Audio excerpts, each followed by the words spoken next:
So obviously, a law enforcement officer is what's called a protected public safety official. So if you strike a police officer, it's going to be treated as more seriously than if you just struck some normal person off the street. It's not just law enforcement. It also applies to firefighters, EMT, any protected public safety official. If you strike that person, you're going to face the felony charge of battery on a law enforcement officer. That charge is a third-degree felony. That means the maximum sentence is 5 years in prison and a $5,000 fine. It's also a charge, it's kind of unique, that the statute specifically tells the judge they're not allowed to withhold adjudication, which means keeping you from being a convicted felon. So you must be adjudicated guilty if you're convicted as charged. It's also a charge that's not eligible for any type of pretrial diversion, and it's also a charge that's not eligible for record expungement or seal. So if you're convicted as charged, you will have a felony on your record with the potential for up to a 5-year prison sentence. One of the strategies that we'll use is there's some criteria that they have to meet. The state has to prove that the person was a law enforcement officer or protected public safety official, and it has to have been readily apparent to the defendant that this person was a public safety official.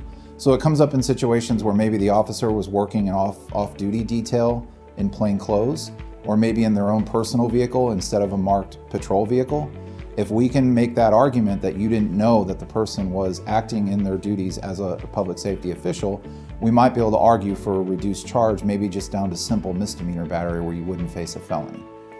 The other thing that we'll do in these types of cases is we're going to schedule a deposition with the arresting officer, the person that's considered the victim of the crime.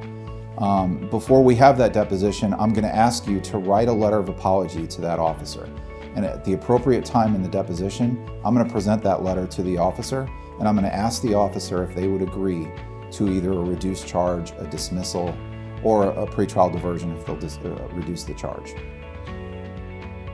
I am always surprised at how often officers agree to that. And I think it's a situation where in the heat of the moment, they're super angry, but after some time goes by, maybe they realize that the person was intoxicated or the person was in a heated emotional argument with someone, things got out of hand.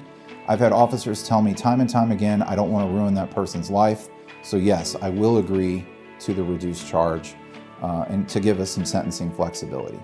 But either way, you and I will discuss when we meet whether or not that might be appropriate in your case. We'll talk about what options we've got, doing everything we can to keep a felony off your record and keep you out of jail.